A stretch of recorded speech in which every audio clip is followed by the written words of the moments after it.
I want to start with a little thought experiment. It's a hypothetical that's been floating around, but I think it really gets to the heart of things. Imagine I put two buttons in front of you. Okay, are we talking like a Matrix red pill, blue pill situation? Sort of, but for your digital soul. Yeah. If you smash the red button, you instantly wake up tomorrow with 100,000 followers on your social platform of choice. TikTok, Instagram, whatever. You are instantly famous. Okay. And the blue button. You press the blue button, and you get 1,000 email subscribers. That's it. Just 1,000 names on a list. I think I see where this is going. Be honest, though. Intuitively, the lizard brain just wants that red button, right? We are so conditioned to think that big numbers, the K next to the follower count, that is the currency of success. We want to go viral. Oh, absolutely. The social proof of 100,000 followers is, it's intoxicating. It opens doors, or at least we think it does. But if you're looking at this from a business perspective, or even just like a sanity perspective, the source we're looking at today argues that picking the red button is actually a huge strategic mistake. And that's the counterintuitive hook we're unpacking today. We're doing a deep dive into this really sharp dialogue from the Creators Lab, specifically episode 5. It's a conversation between two archetypes, a builder who thinks in systems, and a skeptic who basically represents all of our own insecurities about this stuff. And that skeptic is so important because they voice what you are probably thinking right now. Who cares about email? Email is boring. It's for work. Exactly. So the mission here isn't just to talk about marketing tactics. It's to fundamentally shift how we all view attention. The source makes this brutal distinction right away between rented attention and owned attention. This idea of renting versus owning, it's really the foundation of the whole argument. The source defines social media followers as rented attention. And if you really think about that analogy, it's actually kind of terrifying. How so? Well, when you rent an apartment, you can paint the walls, you can buy nice furniture, you can have people over. It feels like it's yours. But the landlord has the keys. The landlord has the keys, the landlord sets the rules, and most importantly, the landlord can raise the rent or just kick you out whenever they feel like it. And in this case, the landlord is the algorithm. I think we've all felt that, right? You post something one week, it gets great engagement. You post something similar the next week, the algorithm has changed, and it's just crickets. Total crickets. It feels like you're just screaming into a void. The source calls that fragility.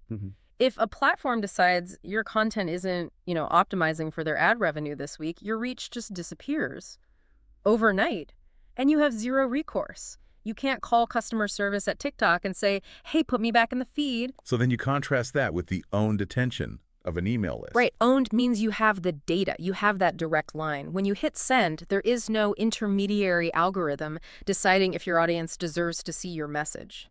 It lands in their inbox. It's a direct transfer of information.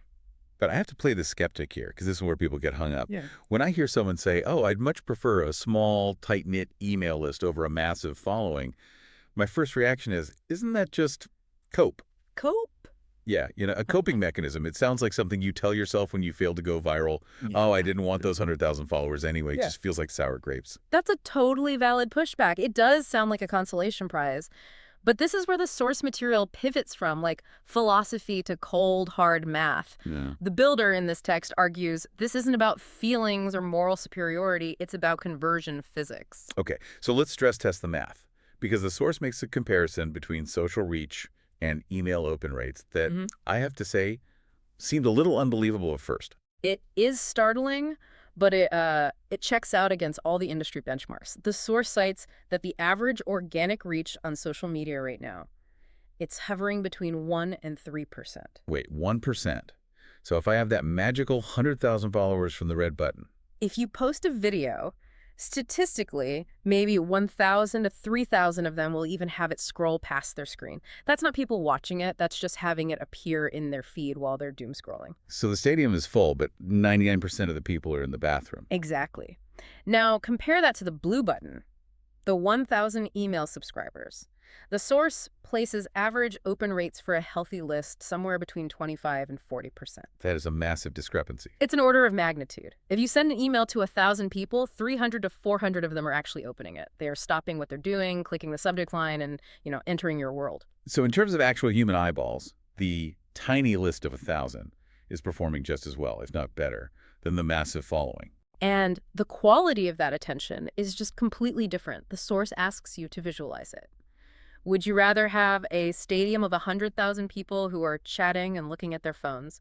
Or would you rather have a small conference room with 300 people who are seated, quiet, and looking you right in the eye? When you put it that way, yeah, the 1,000 subscribers doesn't feel like a consolation prize anymore. Feel like a sniper rifle versus a shotgun. And we haven't even gotten to click-through rates. The source notes that email click rates, so people actually taking an action, are 2 to 5 times higher than on social.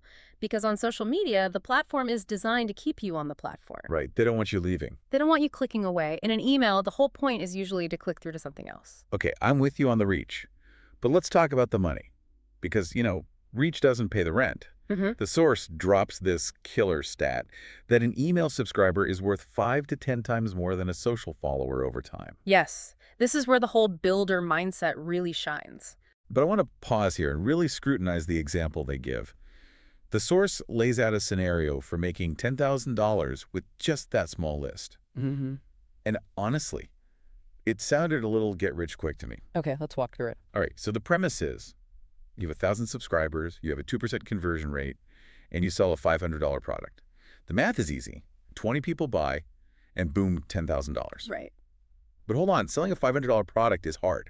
You can't just walk up to a stranger and say, hey, give me $500. Yeah. That conversion rate seems really optimistic if you're just some random person on the internet. That's a great point, and it's the crucial difference between the mediums.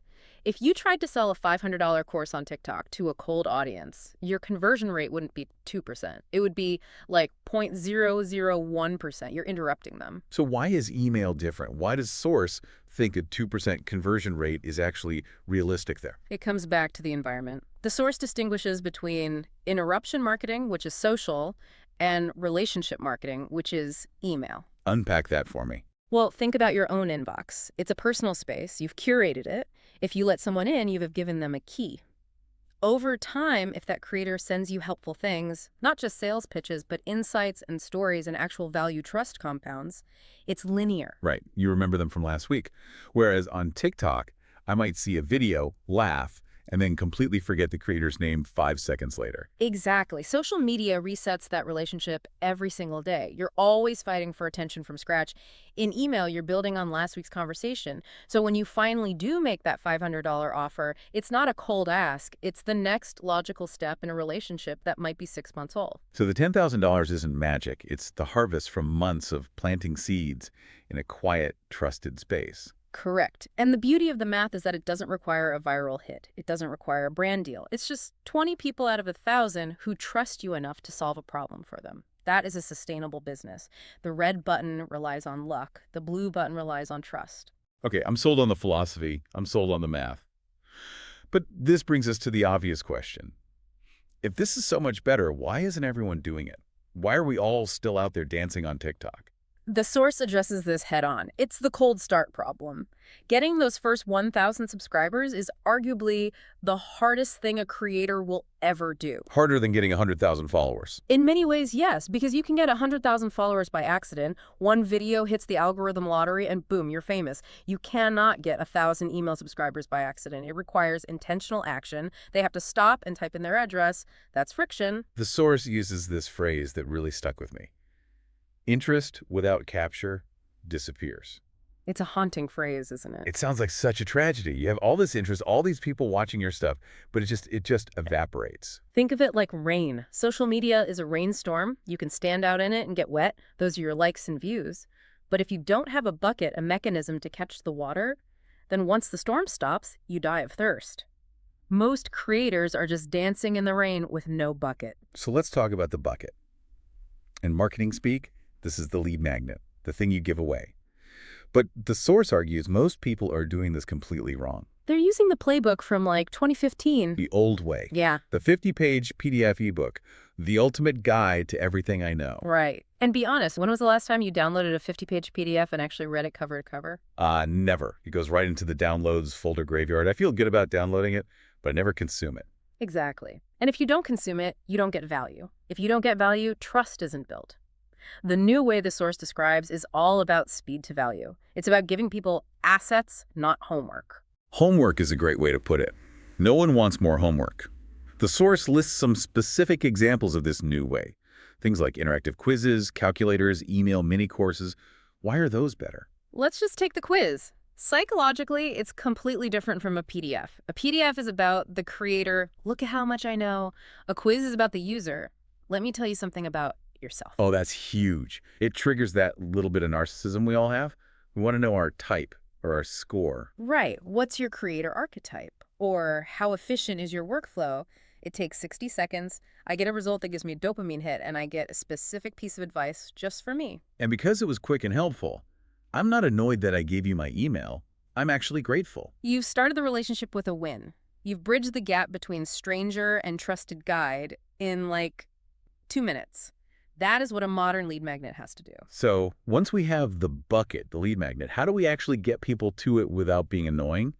The source talks about something called the soft context loop. Right, this is the operational part. This is how you actually do the work every day. Because the skeptic in me says, I don't want to be that person shouting link in bio every 5 seconds. It feels desperate. And it is desperate if you do it without context. The soft context loop is about workflow. The source breaks it down. Content, then value, then capture, then relationship. Walk me through that. Let's say I'm making a video about, I don't know, gardening.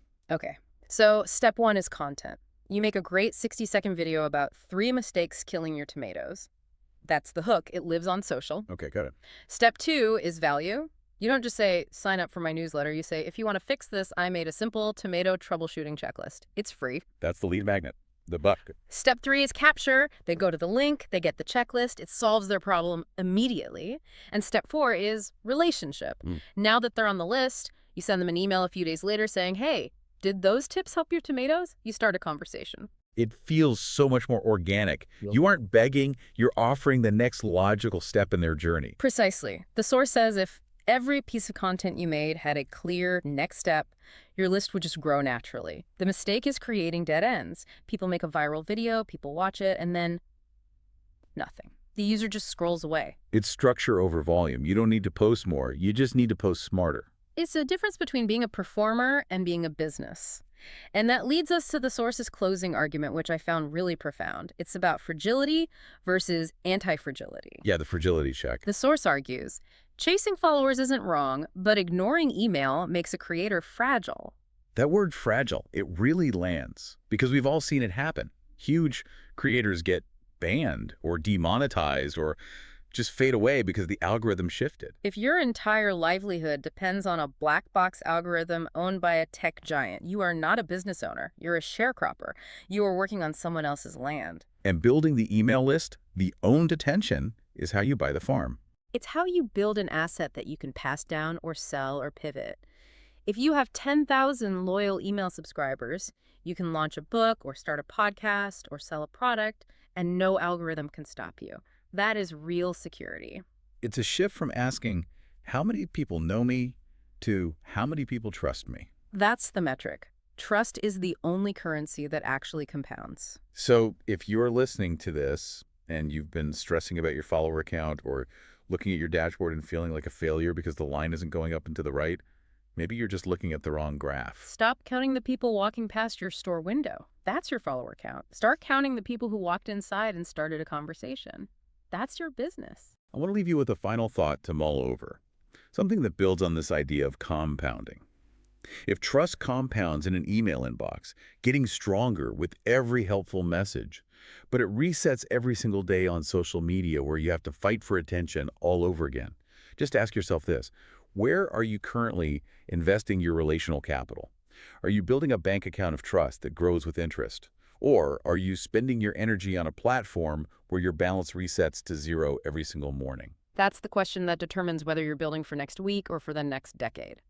Thanks for diving deep with us. We'll catch you in the next one.